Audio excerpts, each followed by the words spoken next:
A ação foi iniciada. Nós vamos ouvir hoje o Mellin Kemmel, o Dr. Mellin Kemmel. Ele é aluno do programa de pós-graduação em Direito aqui da Universidade Estácio de Sá, né, o PPGD, mestrado e doutorado aqui da Estácio. Ele vai falar com a gente hoje sobre os desafios da inclusão do advogado portador de deficiência visual, né? O Kemmel é advogado também, né? Eu acho que quem entrou aqui um pouquinho antes estava acompanhando a nossa conversa, nosso bate-papo. Kemmel é advogado, inscrito na Ordem dos Advogados do Brasil, formado pela Estácio também. E eu vou já, sem mais delongas, Kemmel, lhe entregar a palavra, né? Porque a palestra aqui é sua, né? Eu só fiz uma breve apresentação, fica à vontade, vai ser um prazer poder te ouvir.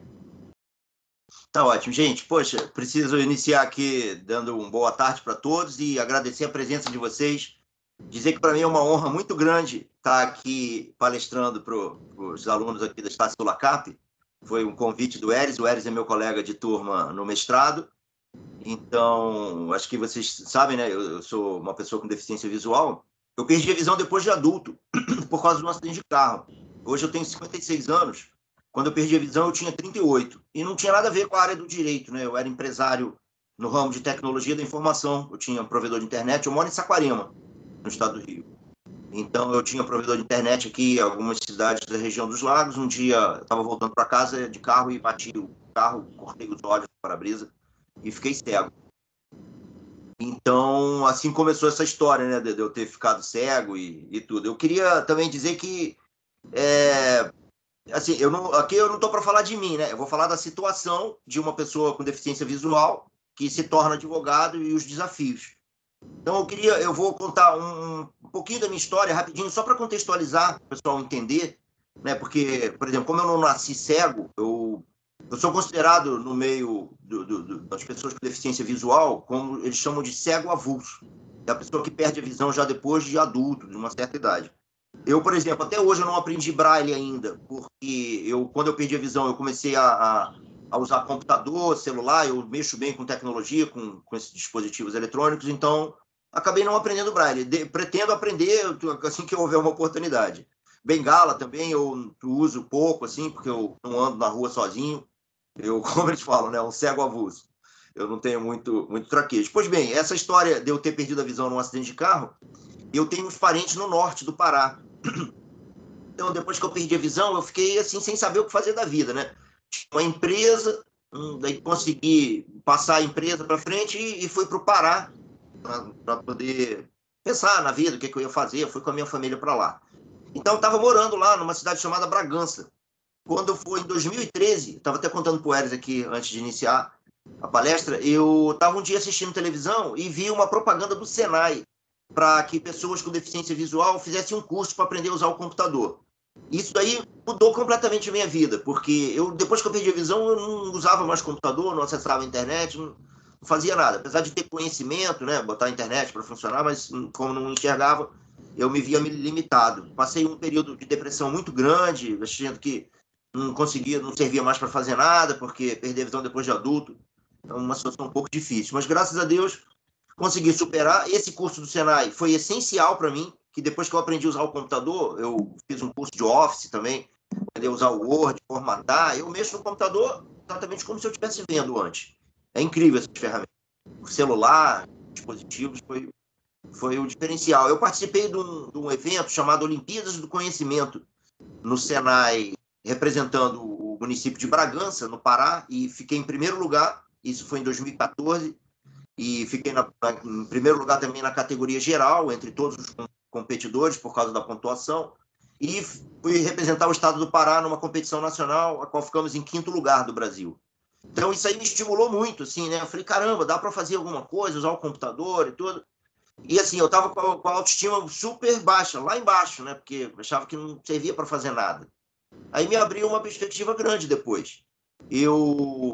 Daí, em 2016, eu resolvi voltar a estudar, né? Fiquei estimulado e, graças a Deus, fiz um vestibular, participei do vestibular na Estácio, do Pará, Estácio Fato, que é uma faculdade maravilhosa. Aliás, vocês que estão aí na Estácio, assim, já começaram acertando, né? Porque eu estava até falando com o Eris, pô, assim, eu sou suspeito para falar, porque eu faço mestrado na Estácio, mas eu posso dizer para vocês, sem falsa modéstia, sem falsa demagogia, a Estácio é muito boa, especialmente esse sistema do portal do aluno, para quem é deficiente visual, especialmente é muito bom.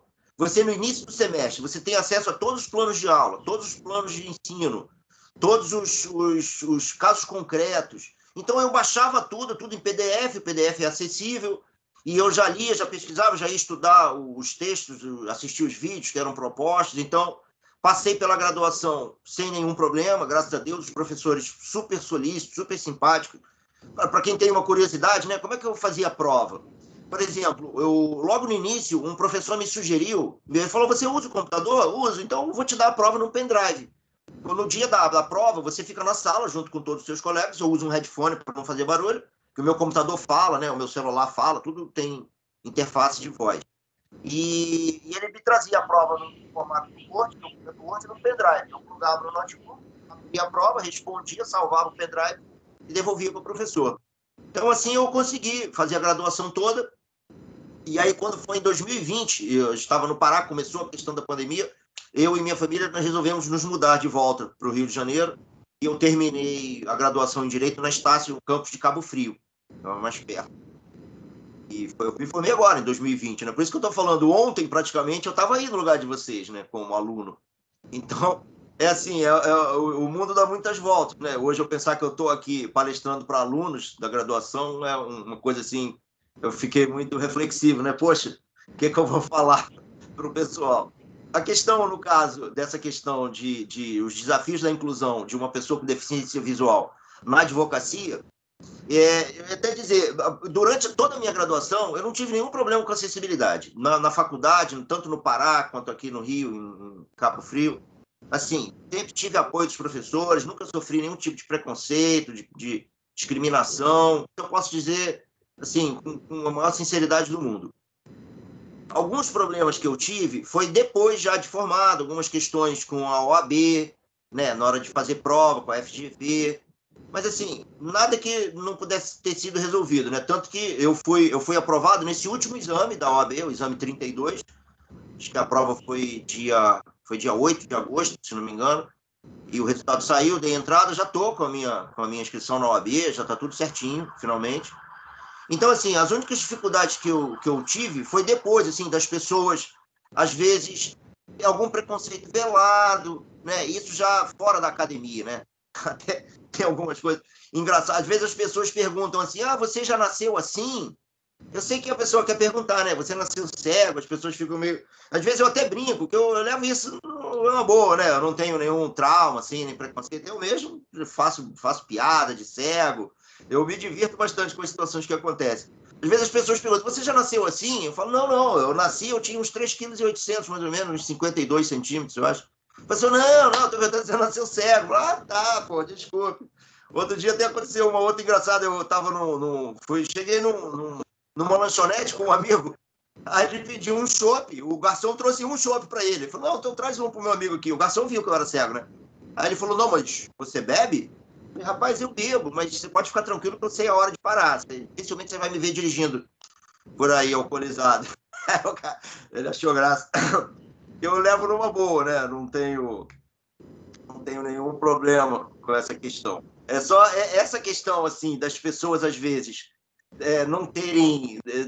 ficar cheio de dedos, assim, né? Para falar, para se dirigir. Uma coisa que eu acho curiosa, eu não sei porquê, eu chego com alguém em algum lugar, as pessoas não se dirigem ao cego, no meu caso, né? Se dirigem para a pessoa que está comigo. Como se, além de cego, eu fosse surdo também, ou sei lá, não soubesse responder. Eu entendo, né? Assim, as pessoas não têm muito... Às vezes não tem muito contato. A gente não vê muito cego andando por aí, né? As pessoas, às vezes, têm como eu estou falando, né? Eu tinha uma autoestima lá embaixo, né? Achava que não podia fazer nada. Mas eu mesmo, claro que eu mesmo não me considero exemplo de nada para ninguém, mas assim, eu consegui, né? Depois de uma situação dessa difícil, de perder a visão, de passar por uma depressão muito grande, eu consegui dar a volta por cima, né? Que dificuldade todo mundo tem, né? Quem é que não passa algum problema? Quem é que não tem algum alguma questão assim que você às vezes acha que não dá para superar. Mas dá, se você tiver fé, tiver força de vontade, consegue, né? Parece, eu hoje fico pensando, né? Caramba, nem nos meus sonhos assim mais loucos eu podia imaginar que algum dia eu ia me tornar advogado. Agora, por exemplo, agora, depois que a gente tem que derrubar uma montanha por dia. Por exemplo, agora que eu estou formado, advogado, tudo, estou encontrando outras dificuldades. Por exemplo, o próprio TJRJ, a parte de consulta de processos, não é acessível. Como eu falei para vocês, né, eu morei no Pará, estudei no Pará até 2019, final de 2019, eu fui estagiário no Ministério Público do Trabalho, eu tinha que fazer, no Pará e Amapá, PR8, eu tinha que fazer consultas no TJRJ, no TJPA, eu tinha que pedir para alguém digitar aquelas letras para mim. Tem um captive, né, um captcha. Você tem que ter uma imagem, eu não tinha acessibilidade para aquilo. Cansei de falar, de mandar mensagem, de ir lá no TJ, dificilmente o pessoal, assim, tá, vamos ver, ninguém dava muita bola. Agora, recentemente, eu vi que eles atualizaram, ficou acessível o TJPA, mas o TJRJ, infelizmente, ainda não. Eu estava até comentando também, eu fui, depois que eu fiz a minha inscrição na OAB, né, saiu tudo certinho, a gente aguarda aquele processo, confecção da carteira e tudo. Aí, finalmente, minha carteira ficou pronta, eu estava acompanhando pelo portal lá do acompanhamento dos processos da OAB, e vi que a minha carteira estava pronta e liguei para saber, olha, já está pronto, já tem uma semana, como é que eu faço para pegar? Tinha que vir para Saquarema, e a pessoa falou, olha, já está pronto, mas é o seguinte, tem eleições aí agora, da OAB, que foi dia de novembro, e você deve esperar, tem que esperar as eleições e tal. Só que isso estava ainda no final de outubro, né? Eu falei, pô, mas o que eu tenho a ver com eleições, né? Não pode me entregar a minha carteira? Eu preciso para fazer minhas coisas e tudo. Ah, não, você tem que esperar. Aí eu participo de um grupo de extensão e pesquisa em acessibilidade e inclusão, e lá tem uma pessoa da Comissão de Defesa dos Direitos das Pessoas com Deficiência da OAB. Só que eu nem lembrava que a pessoa fazia parte desse grupo. Eu fui me lamentar, né? Dizer, poxa, imagina que as pessoas com deficiência, de acordo com o Estatuto da Pessoa com Deficiência, a Lei 13.146, tem prioridade, né? Em processos, tem uma certa celeridade, prioridade em fila e tudo mais. E agora eu vou ter que esperar as eleições da OAB. Imagina se não tivesse essa celeridade, né? Quanto tempo a gente ia esperar? E aí essa pessoa veio, assim, grosseiramente, né? Ah, você quer o quê? O que tem a ver uma coisa com a outra? Aí eu fui falar, a pessoa veio cheia de grosseria, eu falei, poxa, imagina, você é da Comissão de Defesa das Pessoas com Deficiência e você não tem sensibilidade nenhuma com o problema, né? Porque, por exemplo, quando uma pessoa com deficiência, ela pede prioridade no atendimento, né, um atendimento especializado, por exemplo, a prova da OAB, eu fiz no computador. A FGV tem um formulário, você diz o que você precisa, precisa de uma sala especial, você precisa de uma pessoa para te ajudar a ler. No meu caso, como eu uso o computador, eu pedi uma pessoa para me ajudar só para alguma emergência, mas eu fiz a prova, eu mesmo fiz a prova sozinho, no computador, no mesmo esquema, né? Peguei a prova no pendrive, pluguei, ficou com o monitor aberto, o fiscal olhando lá, tudo bem, eu peguei, fiz a prova, consultei o material também sem problema, isso eu estou falando da segunda fase, no caso. Eu comprei um Vadmecum completo em formato PDF, separei a legislação. Eu fiz a minha segunda fase em Direito do Trabalho. Eu gosto de Direito do Trabalho. E passei, graças a Deus, com uma nota boa, não tive problema nenhum. Então, eu falei com ele, né? Poxa, essa questão de prioridade, né, de tratamento preferencial, não é a gente querer ser melhor. Ah, ele quer ser melhor, quer passar na frente, quer entrar na fila, na frente de todo mundo. Esse é o que eu estava falando, é uma questão de igualdade, né? À luz do pensamento aristotélico, por exemplo, a igualdade, né, diz que a gente deve tratar as pessoas iguais de forma igual e os desiguais de forma desigual, na justa medida da desigualdade. Quando uma pessoa com deficiência visual pega uma senha preferencial, pede um trâmite prioritário, você não está querendo ser melhor do que ninguém, fora a fila. Esse é um direito que você tem, né? E a gente sabe que os direitos não é um bem que você pode levar para casa e guardar em casa. Para você possuir um direito, você tem que exercer esse direito. Se você vai exercer o direito e as pessoas se incomodam, ele quer, só porque é cego, quer furar fila, ou você quer uma sala especial para você, pô, isso é a lei que está dizendo, né? E assim, eu muitas vezes, por exemplo, eu até acho que a gente tem já leis o suficiente, né, que tem vários estatutos, vários decretos, 6949, 2009, faz parte do bloco de constitucionalidade. Eu poderia falar aqui de várias leis que defendem os direitos das pessoas com deficiência, mas o que eu vejo mais, às vezes, é uma falta de sensibilidade das pessoas em geral, né? De você saber que não é porque a pessoa é com deficiência que ele é mais burro, ou mais inteligente, ou ele deve ser tratado de forma assim ou assado. Às vezes a gente fica até sem graça de pedir um tratamento. Muitas vezes eu nem faço questão de entrar numa fila preferencial, porque às vezes na preferencial tem idosos, por exemplo, que eu acho que idoso sim tem preferência, né? Esse, independentemente se é pessoa com deficiência ou não. Então, o que eu penso sobre essa questão dos desafios da inclusão é mais assim, a sensibilidade das pessoas, né? De não achar que a pessoa cega é diferente, ou quer ser melhor, ou que, assim, claro que existem pessoas e pessoas, né? Eu, por exemplo, não tenho problema nenhum me chamar de ceguinho, de cego, brincar, contar piada de cego, eu mesmo me divirto muito com isso.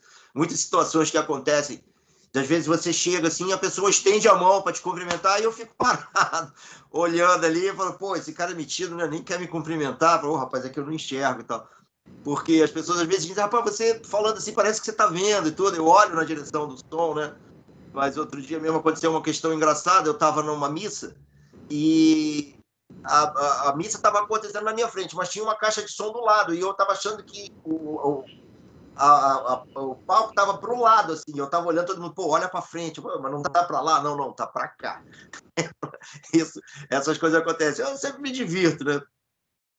Então, eu não sei se, por exemplo, se vocês quiserem fazer alguma pergunta, porque, assim, eu acho que talvez o que mais, assim, nessa questão de desafios da inclusão é mesmo as pessoas, né? As pessoas em geral, de saber que uma pessoa com deficiência não é igual a todo mundo, né? Às vezes eu, por exemplo, eu tenho uma deficiência visual, mas eu conheço outras pessoas, tem cadeirantes, inclusive eu conheço uma moça que faz parte desse grupo que eu estou de pesquisa e extensão de acessibilidade e inclusão, que é a Sara Assunção. Eu acho que ela foi aluna aí no campus da Sulacap, né? Uma pessoa... A Sara foi aluna nossa lá no NPJ, Kemel, e a Sara, ela tem grandes dificuldades, na verdade, né? Mas ela não faltava aos plantões, né? Ela não, com toda a dificuldade que ela tinha, ela não faltava aos plantões, ela realizava todas as atividades, ela não tinha muita autonomia, porque realmente não conseguia, mas autonomia física, né? Mas a autonomia intelectual ela usava à vontade, né? Aliás, usa, né? Inclusive, ela até me mandou mensagem esses dias, foi semana passada, se eu não me engano, perguntando da aferição oral, né? Que ela terminou agora o NPJ, né? E tem que fazer a aferição oral. A Sara é bem desenvolvida. Mas ela está estudando ainda? Não, ela já concluiu. Eu acho que ela concluiu no semestre passado, se eu não me engano. Aí a gente vai fazer a aferição oral agora. Ela me contou que quando ela é estagiária da OAB, né? Ela tem carteira, inscrição na OAB do Rio como estagiária. Ela me falou que foi, assim, uma situação muito constrangedora. Eu não sei em qual seccional que ela foi, que não tinha rampa, não tinha acesso, assim, né? Alguém pegou ela no colo, subiu as escadas, botou, ela falou, poxa, assim, não é que a gente que é metido e tal, mas, poxa, é uma situação chata, né? Se alguém te pegar no colo e leva, bota, parece que você é criança ali, não tem autonomia. Poxa, custava ter uma rampa. Isso eu encontro muito desses problemas, assim. Só que a pessoa com deficiência visual, não que assim, a situação é ruim de qualquer jeito, né? Mas eu sempre vejo o lado bom, né? Se a gente também só for ficar vendo tudo que tem de ruim, a vida vai ficar muito ruim. E tudo tem um lado bom. Eu, por exemplo, eu perdi a visão, uma situação horrível, né? Uma tragédia, mas eu dei a volta por cima e estou aproveitando a situação de não estar enxergando para poder voltar a estudar. Porque quando eu enxergava, eu não tinha tempo. Eu trabalhava o dia inteiro, saía de casa de manhã, voltava de noite, não tinha tempo para nada. Eu nunca teria estudado, voltado a estudar, se eu não tivesse perdido a visão. Então, sempre a gente acaba podendo tirar alguma coisa, algum proveito de uma situação ruim, né? Ela falou, né? A Sara falou essa questão, que ela ficou chateada porque não tinha acessibilidade, foi falar, as pessoas acharam, tipo assim, mas vou botar uma rampa aqui só para você. As pessoas acham assim, eu já morei num prédio uma vez também que não tinha piso tátil, o elevador não tinha áudio. Eu fui falar com o síndico, ele falou isso mesmo, olha, a gente só tem você aqui que é deficiente, então, muito caro, não sei. Eu falei, pô, mas se as pessoas que não têm deficiência tiverem sorte e viver bastante, praticamente todo mundo vai adquirir alguma deficiência no fim da vida, Porque se você tiver 90, 100 anos, normalmente você acaba ficando com algum problema de auditivo, você já não enxerga direito, já tem problema de mobilidade, né? Já não sobe uma escada. Então, por exemplo, tem uma piscina, já tem que ter uma escadinha, já um negócio para idoso. Então, se você não tem deficiência e for viver bastante, tiver sorte de viver bastante, você está arriscado a passar pelo que nós estamos passando. Então, é bom a gente pensar bem no que você está falando, né? Essa questão de acessibilidade também, tipo, lugares acessíveis, né? De você ter corrimão para pessoas com deficiência, isso aí também é uma questão que é bastante difícil, porque, por exemplo, eu estou em Saquarema, a seccional aqui de Saquarema da OAB também não é muito acessível, né? Tem uns degraus, tem areia na entrada, mas eu não sei, aqui em Saquarema, por exemplo, não tem nenhuma comissão de defesa dos direitos das pessoas com deficiência.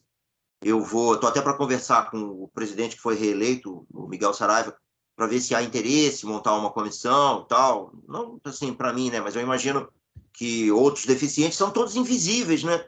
A gente não sabe, não tem uma estatística. Essa questão da OAB, que eu falei com o rapaz que é da Comissão de Defesa dos Direitos, eu vi uma entrevista, está no site da OAB, né? Que eles iam, que eu achei, falei, caramba, isso aqui que tem que ser feito. Por exemplo, ele falou que o cadastro da OAB, quando você se cadastra, pede uma inscrição, você informa se você é pessoa com deficiência, qual é a deficiência. Eu até anexei um laudo médico. Então, assim, eu informei que eu era pessoa com deficiência visual, quais eram as minhas limitações. No meu caso, eu tenho 100% de perda em ambos os olhos. Eu não enxergo nada de olho nenhum. Eu vejo, assim, tudo escuro. Então, eles dizendo assim, olha, nós vamos ficar monitorando o cadastro. Quando entrar uma pessoa, ou alguém se tornar deficiente, ou alguém pedir uma inscrição e for uma pessoa com deficiência, nós vamos ter tipo uma proatividade. Nós vamos atrás da pessoa, vamos lhe dar já um tratamento prioritário, né? Um trâmite prioritário e tal. Mas não foi o que eu vi, isso não aconteceu, na verdade, né? Então, assim, fica muita coisa no discurso. Para discursar, é bacana. Outra questão, por exemplo, de nomenclatura, né? Quantas vezes já mudou essa questão de o quê? É pessoa com necessidades especiais? É portador de necessidades especiais? É portador de deficiência? Ah, não, é uma pessoa com deficiência. Então, assim, fica buscando qual seria o melhor nome, mas na prática, ninguém. Assim, o atendimento, né, a atenção dispensada não muda. É a mesma coisa. Acho que é uma demagogia isso, né? De ficar se preocupando, vai chamar assim, chamar assado. Pode me chamar do jeito que for. Eu acho interessante, assim, pessoa com deficiência, porque, afinal de contas, nós somos pessoas, igual a todos os outros, né? Então, e às vezes não é porque você tem uma deficiência que você é melhor ou pior. A gente é igual a todo mundo. Eu tenho minhas dificuldades, eu também, né, não sou perfeito, não sou exemplo de nada para ninguém, sou apenas uma pessoa que passou por uma dificuldade e dei uma resposta. Né? Quantos nãos eu recebi? Olha, depois que eu perdi a visão, eu fui tentar um benefício de prestação continuada, um BPC, foi negado. A médica perita falou na minha cara, olha, o senhor fala bem, o senhor estuda? Eu falei, olha, eu tô buscando estudar. Ah, mas então se o senhor estuda, o senhor pode trabalhar. E se o senhor pode trabalhar, esse benefício não é para o senhor. Isso aqui é para gente pobre. O senhor, estou vendo que o senhor fala, o senhor sabe se expressar, o senhor pode buscar alguma coisa para o senhor trabalhar, o senhor não precisa disso, não. Pô, eu falei, poxa, mas se é um direito que eu tenho, né? E depois eu falei, quer saber? Eu acho que essa médica pode estar certa. Porque quem sabe se eu não devo voltar a estudar mesmo e voltar a trabalhar. Então, assim, essa negativa que ela me deu foi me empurrar para frente. Eu falei, quer saber? Eu acho que eu vou fazer isso mesmo. Vou voltar a estudar, vou trabalhar, vou seguir minha vida. E eu me encontro aqui, né? Hoje eu estou estudando mestrado, né? Estou terminando o segundo período agora. Ano que vem já vou estar só por conta da dissertação. E eu tive uma grata surpresa também agora, a Escola Superior de Advocacia fez um processo seletivo para distribuir 15 mil bolsas para cursar pós-graduação em Advocacia Civil. Eu fui um dos aprovados, poxa, eu vou cursar, a partir de agora do ano que vem, uma pós-graduação em Advocacia Civil bolsista, sem gastar nada, pela Escola Superior de Advocacia. Então, assim, eu estou fazendo minha parte, né? Vamos ver. Tem essas questões de acessibilidade ainda, que no TJ-RJ a gente não consegue fazer consulta sozinho. Tem muitas coisas ainda que eu vou descobrindo, essas questões, muitos processos que ainda estão em papel, né? São físicos, não são eletrônicos. Os processos eletrônicos, para a gente, eu mexo no computador bem, a gente não tem problema nenhum.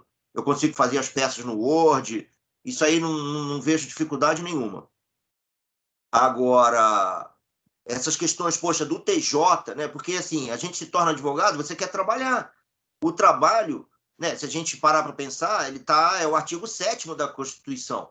Está no capítulo 2º, justamente no capítulo dos direitos fundamentais, né? Tem pretensão de universalidade.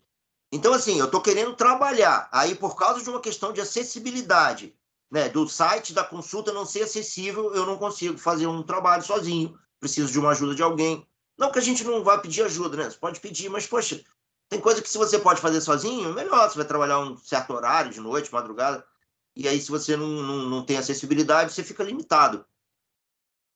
É isso que eu penso, assim, né? Alguém quer levantar alguma questão, Elis? Alguma dúvida?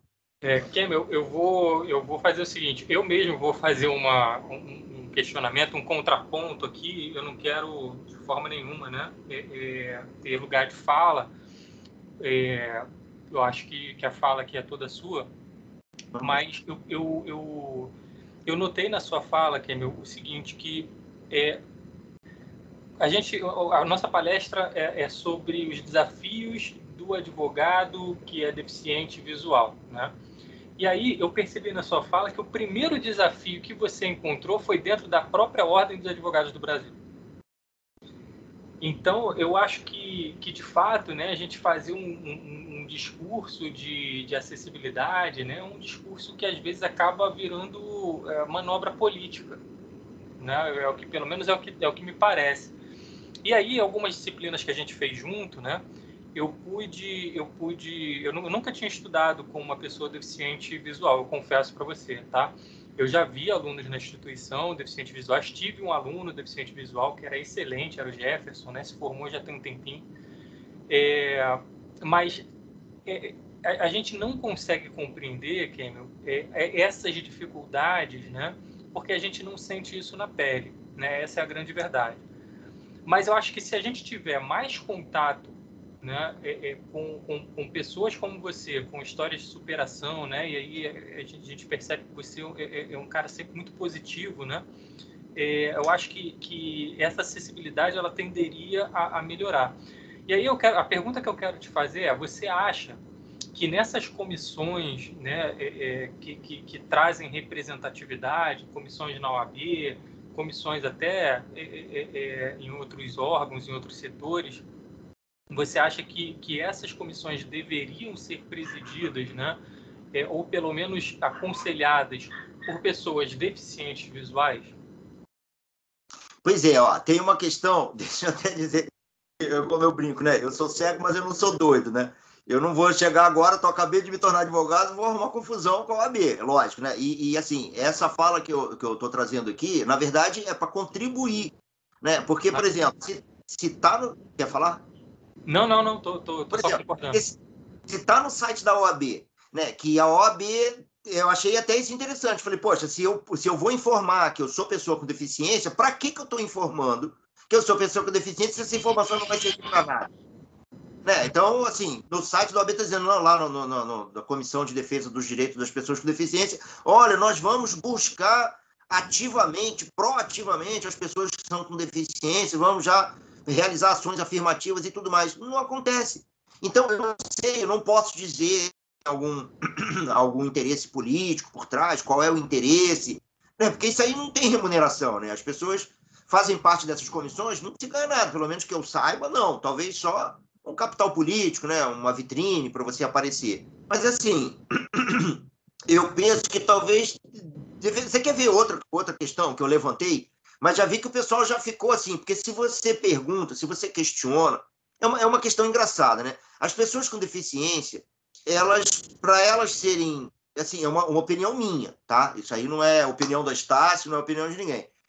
Eu percebo isso, que as pessoas com deficiência, elas precisam ficar quietinhas ali, não reclamar, não exigir, não cobrar, porque senão você começa a ficar chato, começa a criar problema. Por exemplo, eu fui questionar agora, quando eles falaram, olha, você vai ter que esperar as eleições da OAB para você receber sua carteira. Eu falei, mas o que eu tenho a ver?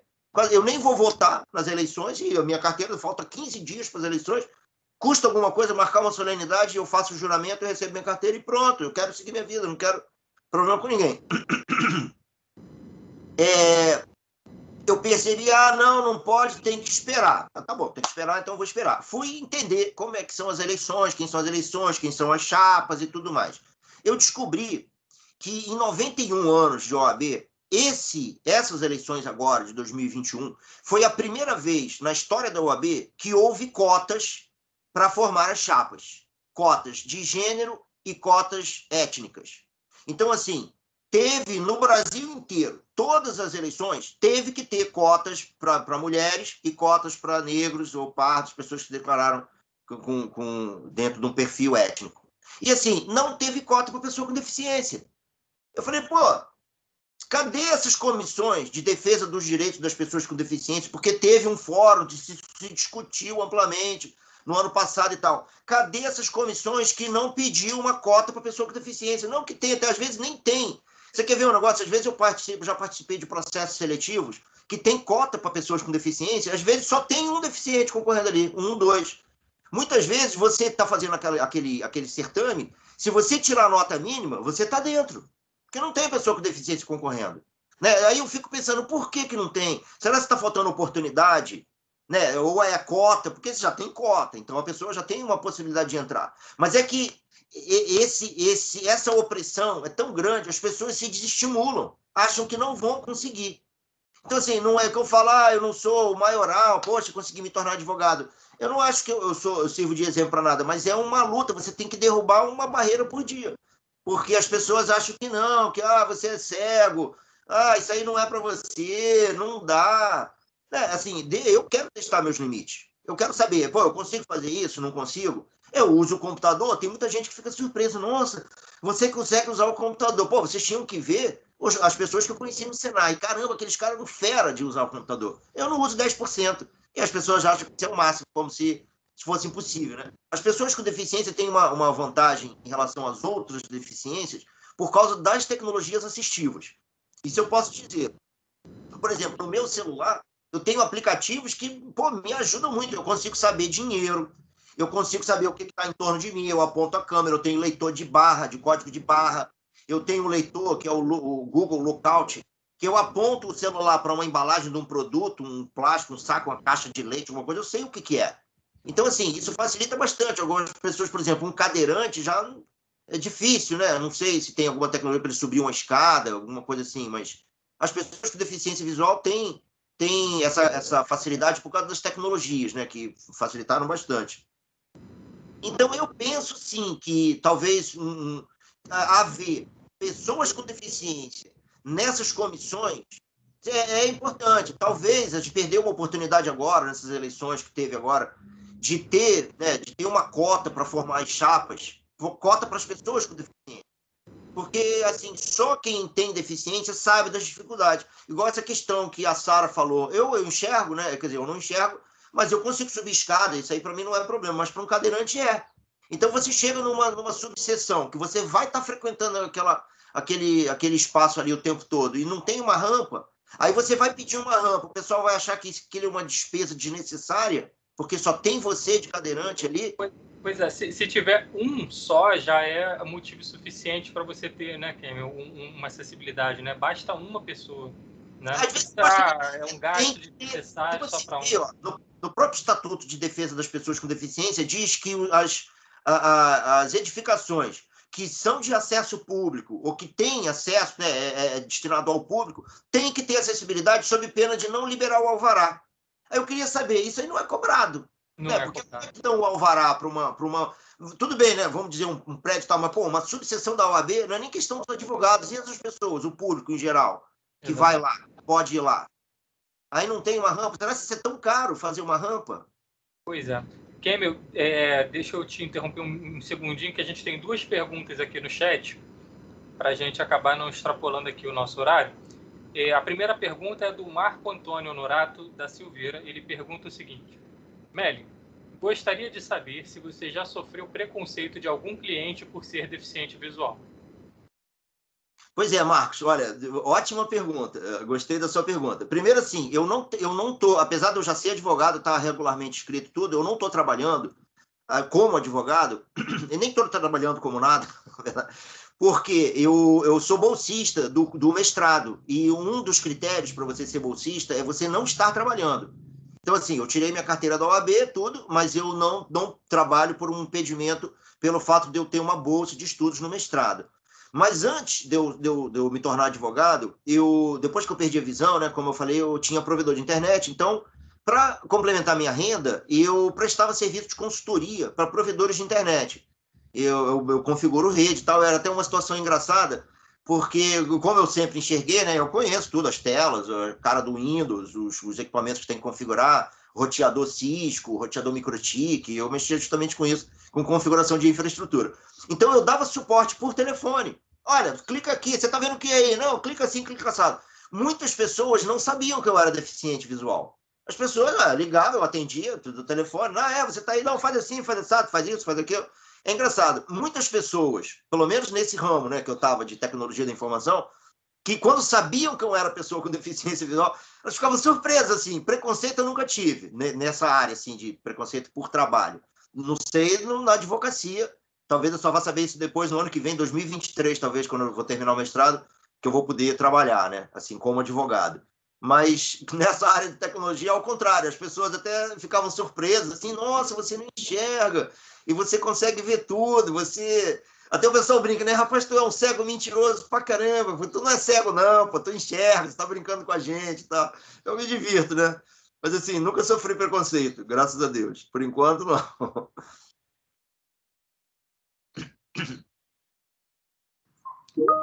Eris, você está sem um áudio aí. Obrigado, Marcelo. Obrigado, desculpa. A pergunta do Luiz Fernando dos Santos, ele pergunta o seguinte: Melin, o que você acha do amparo que as pessoas com certo grau de autismo ou até mesmo transtorno de déficit de atenção com hiperatividade na advocacia? Aí são outros tipos eu não sei se a gente pode chamar de deficiência, né? Não sei, não compreendo. Mas aí ele pergunta sobre autismo e TDAH, né, na advocacia, né? Você já viu alguma coisa nesse sentido, Ken? Pois é, se você, eu acho que todo mundo aqui é graduando em direito, né? Não sei se todo mundo vai pretender se tornar advogado, fazer a OAB ou não, mas assim, todo o apoio é importante.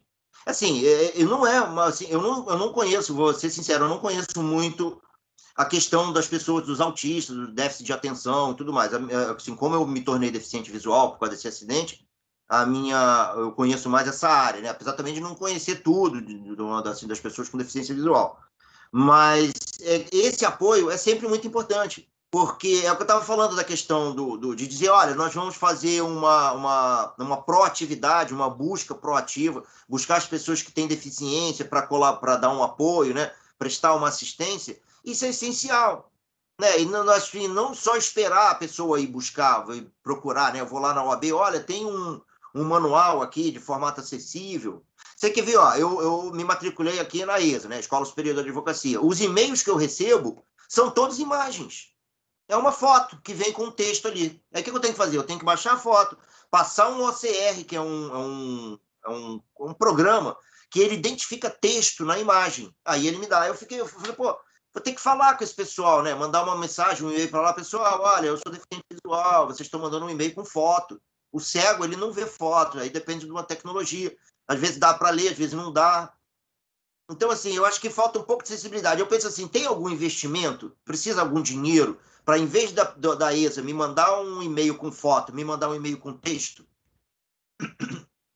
Isso que eu digo, a questão de sensibilidade. Talvez essa questão da assistência, como você perguntou, quem tem déficit de atenção ou autismo, pô, precisa, e não é questão de atendimento especial, ele é especial, é melhor, vai ter um atendimento e os outros não têm. É questão do princípio da igualdade, né? Efetivar o princípio da igualdade, que é o que eu falo, tratar os iguais de forma igual e os desiguais de forma igual na justa medida da desigualdade. É importante, com certeza, ter essa assistência, né? Maravilha, Kemil, maravilha. O professor Marcelo, boa tarde. Peço desculpas de não tê-lo chamado antes, eu não tinha notado aqui que você tinha entrado. Iniciamos então aqui a palestra do Kemil. Marcelo, você quer falar alguma coisa também? Não sei se o Marcelo está possibilitado. Oi, professor Marcelo, tudo bem? Obrigado, Eric, mais uma vez aí pela tua contribuição, pela sua participação. Ao Kemel, parabéns aí pela apresentação, Kemel. Eu sou coordenador do curso de Direito da Unidade Sulacap, da Universidade de Estácio de Sá.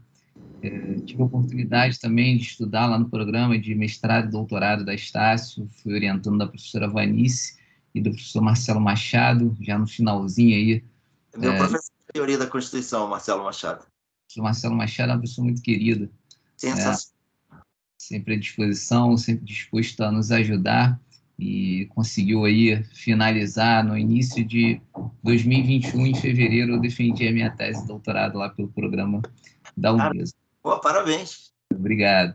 E tenho certeza que em breve você também estará aí atingindo o título de doutor, né, em Direito, com essa brilhante apresentação, e tenho certeza que você tem muita coisa ainda para explorar na área de pesquisa, envolvendo a questão relacionada ao direito das pessoas com deficiência. Para os alunos que estão assistindo, é importante que todos tomem conhecimento da Lei 13.146 de 2015, que é a Lei Brasileira de Inclusão, e que envolve essa questão aí que o Kemel trouxe, né, não só na advocacia, como em todos os setores da sociedade. O Tratado de Marrakech também, que... Essa obras literárias, né? Isso aí é um problema, a gente tem que adquirir livros e tudo, e às vezes é caro ou não tem formato acessível. O Tratado de Marrakech está aí e não é respeitado, né? E como você colocou, faz parte do bloco de constitucionalidade, né? O controle de convencionalidade passa pelos tratados internacionais, o Tratado de Nova York, que falava já do direito das pessoas com deficiência, e o Tratado de Marrakech, que são os dois tratados internacionais que ingressaram na ordem jurídica brasileira com status de emenda constitucional. Então, serve de parâmetro também para o controle de constitucionalidade. Apesar de não ser uma norma constitucional originária, é compreendido como uma norma constituinte derivada, né? Serve de parâmetro. Então, a gente vê a relevância jurídica desses tratados internacionais, e que muitas vezes a gente não vê ser colocando, as pessoas não colocam em prática. E é uma questão interessante. Não se coloca. E quando a pessoa que é deficiente, né, tipo, exige que seja cumprido algum desses direitos, normalmente o que você vê é assim, uma certa rejeição. Acha aí, esse cara vai ficar reclamando, ficar falando muito. Infelizmente, eu não tive uma experiência boa com isso, principalmente na OAB, que assim, na OAB, onde eu não esperei que houvesse esse tipo de tratamento, assim, né? Essa questão, por exemplo, eu fiquei curioso, por que teve cotas agora para gênero e para étnica e não teve cota para deficiente para formar chapas, né, das eleições? Parece que o pessoal, isso aí não...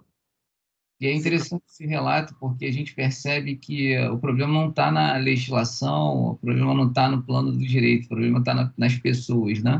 A sensibilidade que falta em cada um, apesar da pessoa querer ter o título de cidadão, ela não exerce a cidadania da forma devida, como está estabelecida lá na Constituição. A gente tem aí a questão dos valores sociais que são adquiridos, que são agregados ao ordenamento jurídico, que a gente não fala no plano de valores no ordenamento jurídico, a gente fala dos princípios, né? Os princípios não deixam de ser ali a absorção dos valores que são constituídos no seio da sociedade. E a gente, mesmo que tenha os princípios, que nós tenhamos as regras, muitas vezes na prática falta a sensibilidade daquele que é o aplicador do direito, e pessoas que são advogados, que são juízes, que são promotores, que são defensores e que não observam essa questão aí que nos cerca, porque só você sente o que você pode sentir. Eu, professor Eres, e as pessoas que estão aqui acompanhando a sua fala, talvez até possam entender um pouco do que você passa e essas dificuldades que você enfrenta, que qualquer outro advogado que tenha algum tipo de deficiência vai enfrentar também, mas a gente não consegue ter a exata noção do que você sente. E aí o que nos falta, talvez, e eu falo nós, porque a gente aqui abrange a sociedade brasileira como um todo, é se colocar na posição do outro, né? Porque da mesma forma que você hoje é uma pessoa com deficiência visual e você consegue aproveitar isso porque você concentra suas energias na sua qualificação profissional, na sua qualificação intelectual, e inclusive militando na defesa dos direitos da pessoa com deficiência. E ninguém aqui está livre disso, né? Amanhã ou depois, a gente não sabe, a vida ela revela ela nos guarda uma série de surpresas. Então, qualquer um de nós aqui está sujeito a uma situação, como você falou, pessoa com uma idade mais avançada, mas talvez não possa nem por uma idade mais avançada, como acontece uma eventualidade. Comigo, né, que sofreu um acidente, não tinha problema de vista nenhum antes. Pois é, e aí a gente, só nessa posição que a gente vai sentir, de fato, a necessidade e compreender o porquê é preciso que seja estabelecido um tratamento diferenciado para as pessoas que têm algum tipo de deficiência. Não por uma, como você falou, não por uma questão de obter uma vantagem ou ter algum tipo de facilidade, mas que você possa ter um tratamento justo. Eu costumo dizer nas minhas aulas, né, se você coloca numa competição, numa corrida, né, uma pessoa com 90 anos de bengala, um corredor que treina todo dia uma corrida de 20 quilômetros, uma pessoa com cadeira de rodas e uma pessoa que tem algum outro tipo de deficiência, por exemplo, uma pessoa com deficiência visual, se eles na mesma competição será exigido deles o mesmo desempenho, o resultado ele já está mais que estabelecido. Então, você já sabe quem vai ganhar essa corrida é aquele que que é o atleta, que está treinando, né? Porque a oportunidade ela não é a mesma. Então, você está trazendo uma situação jurídica, se falarmos aí na perspectiva jurídica, completamente desigual. E aí você falou da máxima aristotélica, né? Tratar os desiguais desigualmente na proporção das suas desigualdades, justamente para que a gente possa ter um maior senso de justiça e dar as oportunidades dentro de certos parâmetros de equivalência. É importante que a gente tenha critérios bem definidos, e muitas vezes isso também não é levado em consideração. O Eris até trouxe essa questão, se seria interessante nas comissões da OAB termos pessoas que têm algum tipo de deficiência para que elas pudessem ali pleitear ou exigir alguma medida a ser adotada para facilitar, e aí relacionada à acessibilidade.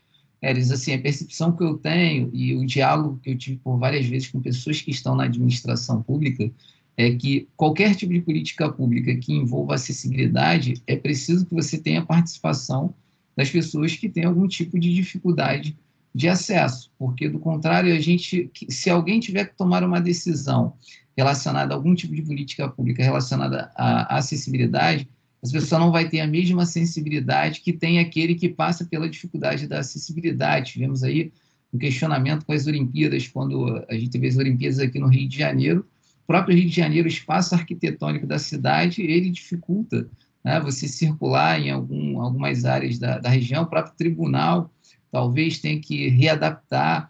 Hoje, e aí o Merlin traz uma questão também que é interessante, isso hoje é muito mais fácil do que no passado, porque o Merlin é de uma geração tecnológica, e significa dizer que hoje ele tem uma série de instrumentos que vão suprir a necessidade dele no que se refere ao visual. E no passado nós não tínhamos isso. Então, a tecnologia, por vezes, ela atrapalha, mas por vezes ela acaba ajudando e facilitando essa acessibilidade. Diga aí, Merlin, não sei se eu estou falando certo ou falando errado aqui.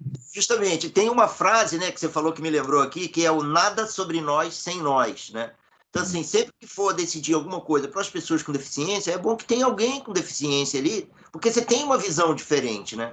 Você quer ver uma questão? Você fez doutorado agora. Eu entrei no mestrado, assim, meio embalado, né? Eu terminei a graduação, falei, eu não vou conseguir passar no mestrado, imagina, mas vou tentar, né? Tipo, pelo menos eu tentei. Pô, consegui uma vaga. Aí tá ótimo, entrei, fiquei super feliz. Encontrei uma questão que eu não tinha imaginado. Não sei se você já pensou nisso. Por exemplo, a gente, no mestrado, né, você tem que apresentar seus trabalhos, a parte escrita não tem problema, eu consigo formatar no Word, faço as normas ABNT, tudo isso aí não tem problema nenhum.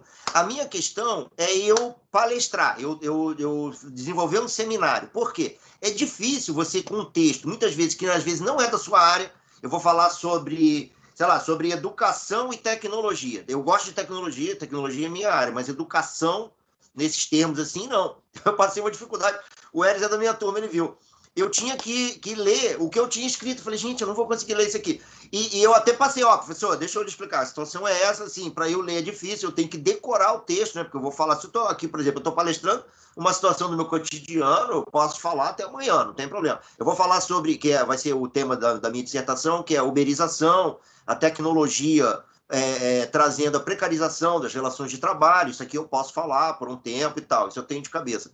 Mas, por exemplo, você imagina, eu acho que quem está nos ouvindo aí, se você tem que chegar e palestrar, sem você ter um texto na frente, sem você ter um roteiro, né, sem ter nada escrito para você consultar.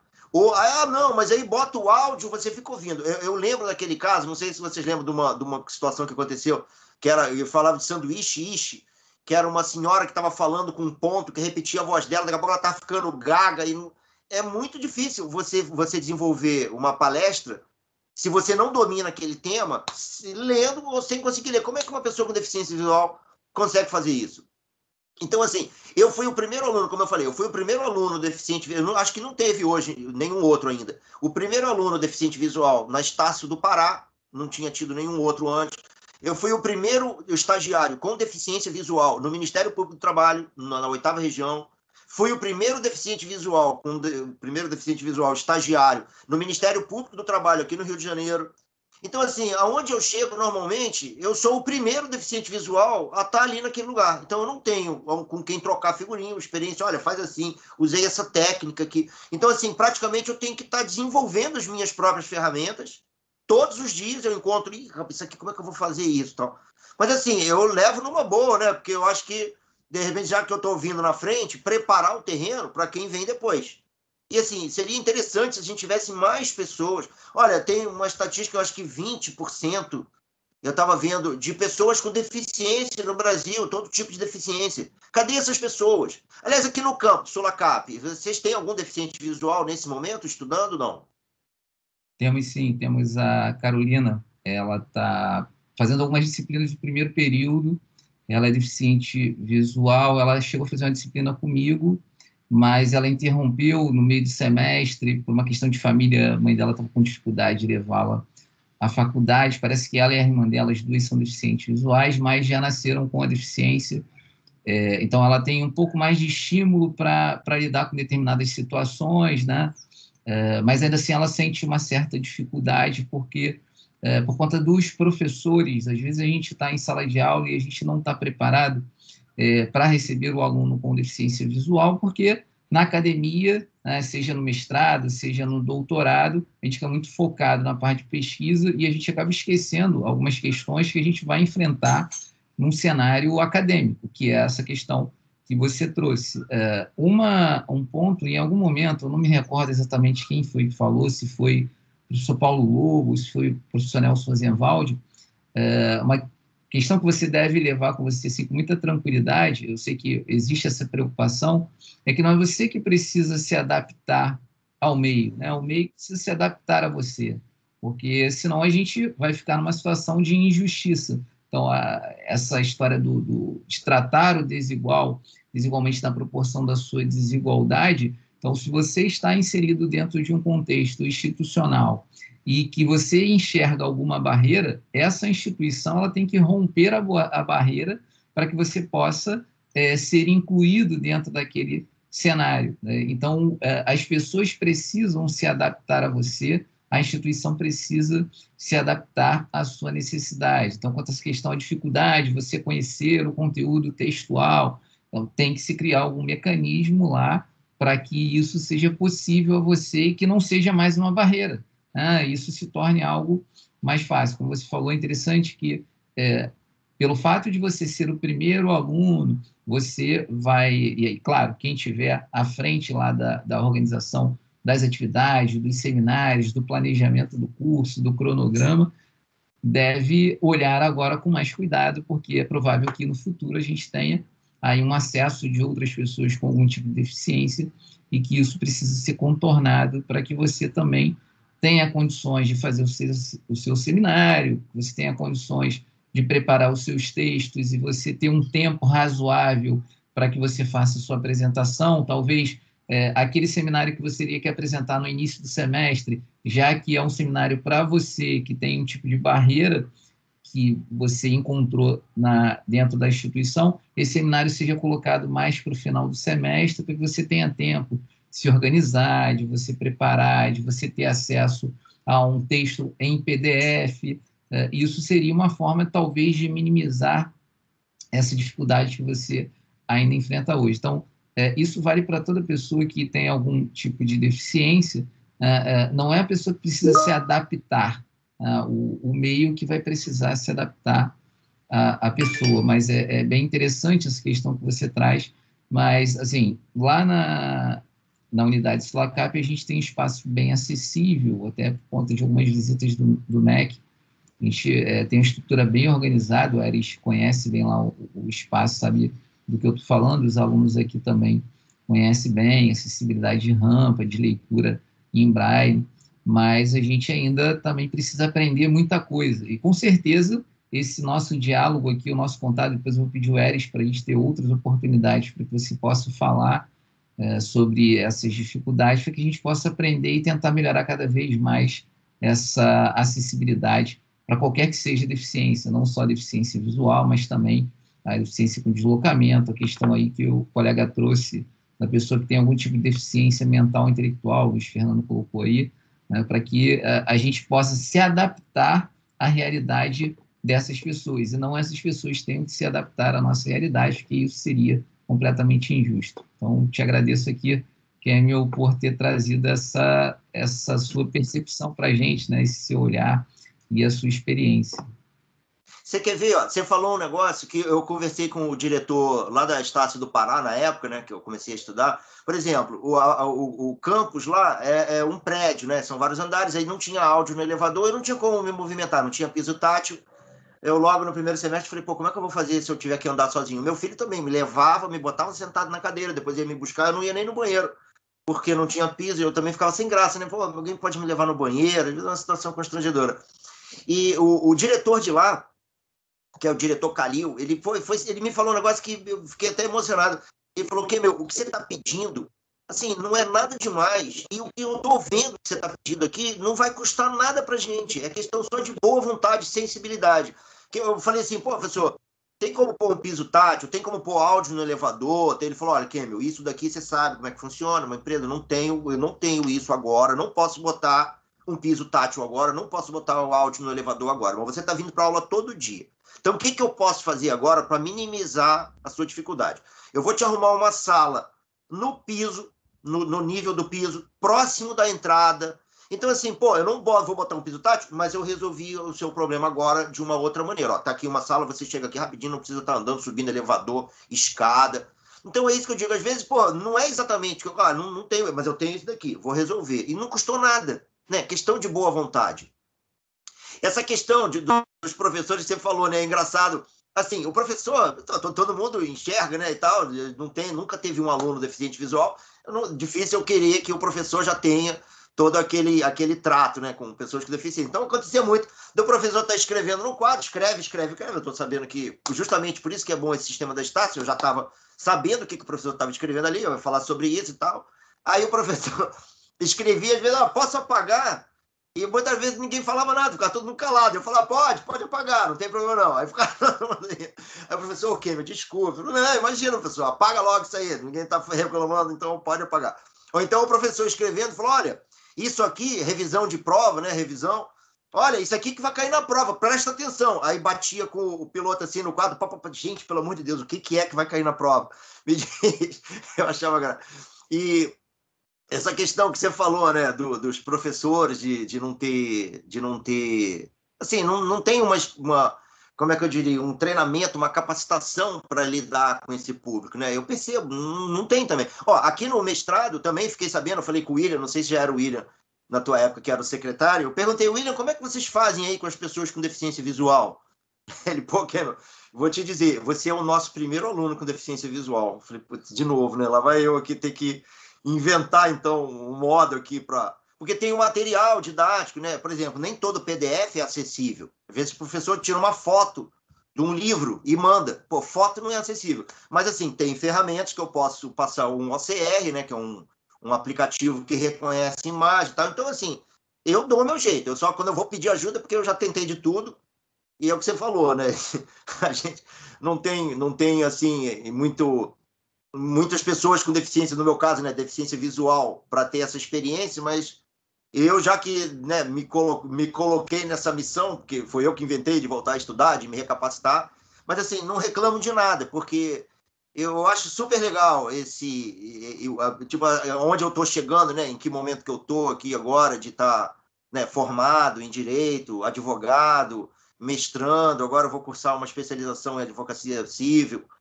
Então, assim, pô, é possível, né? Não tem nada impossível. Se eu conseguir chegar até aqui, imagina. Eu estava até brincando outro dia, eu fiz uma palestra, acho que foi em Vassouras, numa faculdade, não me lembro o nome agora, para uma colega que é lá do Núcleo de Extensão e Pesquisa, e o pessoal estava lá preocupado com a prova da OAB. Estava preocupado com a prova. Eu falei, gente, eu fiz a prova da OAB de olhos fechados. Essa prova não pode ser tão difícil assim. Se eu conseguir passar, imagina vocês que têm a visão normal. O pessoal ficou doido. Falou, esse cara é doido mesmo. Mas é isso, o negócio é ter bom humor, né? Encarar de frente os problemas, porque problema todo mundo tem, eu não tenho mais problema nem menos do que ninguém. Essa é a forma que eu respondo a esses problemas, né? Eu vou lá e vou tentar resolver. Algumas vezes eu consigo, às vezes não, também não ganho todas, mas a vida é assim, né? Isso que é interessante. É verdade, Kemil. Obrigado aí mais uma vez pela sua contribuição. Isso é muito importante para a gente fazer uma reflexão sobre outras questões, a gente ficar muito preso a um estudo dogmático, a uma preocupação que a gente tem de temas que já foram mais do que abordados. E muito se fala sobre direitos humanos quando a gente estuda direito, e a gente estuda os direitos humanos na teoria, como ele está posto ali em um tratado internacional ou dentro de uma perspectiva de direitos fundamentais. E na hora que a gente vai colocar isso em prática, muitas vezes a gente acaba esquecendo, ou não sabe, muitas vezes até por falta de conhecimento mesmo. Eu tenho conhecimento teórico, mas talvez eu não saiba lidar muito bem com a prática. Mas é importante a pessoa estar aberta a aprender e tentar melhorar para que a sociedade cada vez mais tenha capacidade de absorver e tentar, de alguma forma, resolver essas questões que afetam pessoas que encontram algum tipo de barreira, né, para que essas pessoas possam, de fato, exercer os seus direitos de uma forma mais igualitária, de uma forma mais justa. Se a gente tiver apenas o plano teórico e não tiver a exata noção de como aquilo que é na teoria se aplica na prática, isso vai ficar simplesmente no plano da retórica, né? A gente não tem aí uma utilidade prática. É importante a gente aprender o conteúdo teórico e saber como que a gente vai utilizar aquilo no plano prático. Então, Kemil, aqui para encerrar, eu vou disponibilizar para os alunos, a gente teve um problema aqui no formulário da frequência, eu disponibilizei para quem está presente, aqui o Luiz já tinha sinalizado, o Eris também, eu disponibilizei um link no chat com um formulário para o pessoal preencher a frequência. E aí eu te retorno a palavra para saber se você quer fazer alguma consideração final para a gente encerrar nossa atividade de hoje. Poxa, legal. Bom, na verdade é só agradecer mesmo, né, a presença de vocês. Sabe, ontem eu estava aí no lugar de vocês, então, assim, é legal como é que a vida da gente vai andando. Se você tiver um foco, você consegue. É só olhar para mim, né? Imagina eu aparentemente com algumas dificuldades, eu consegui chegar. Todo mundo consegue, quem tiver determinação e se dedicar, consegue também. Então, eu queria fazer um super agradecimento, super mesmo, ao Eris, ao senhor professor, pelo esse convite. Estou à disposição para outros convites. Então, só mesmo desejar um muito obrigado e me colocar à disposição para quem precisar. Estamos aí. Muito obrigado mesmo. Merim, muito obrigado. Eu que agradeço aqui em nome da Estácio, em nome dos alunos, do corpo de professores, do Eris, nosso coordenador lá do NPJ. E em breve, no próximo semestre, nós vamos ter aí um outro ciclo de atividades. Provavelmente a gente vai te convidar. Lembra de mim. Para você participar aqui e contribuir um pouco mais com o seu conhecimento e com a sua expertise na advocacia, nas questões relacionadas à acessibilidade. O teu conhecimento tecnológico também será importante para todos nós. Muito obrigado, pessoal. Agradeço a todos. Em breve a gente vai se falar. A gente não vai se ver, mas a gente vai se falar. Tá legal, tranquilo. Gente, muito obrigado. Obrigado mesmo. Parabéns já por estarem estudando na Estácio. Já começaram acertando a faculdade. Valeu. Estou encerrando aqui. Um grande abraço para você. Tudo de Valeu, bom. gente. Fiquem com Deus. Até a próxima. Boa tarde, Marcelo. Pois não, pode falar. Alguém me chamou aí? Tem como você me enviar o link, Marcelo, para me preencher? É porque eu estou sem acesso ao chat também. Tá, você Eu mandei tá... uma mensagem para você lá no chat. Tá bom, tá ok. Eu te mando sim. Beleza, Tá. estou te Tchau. dando.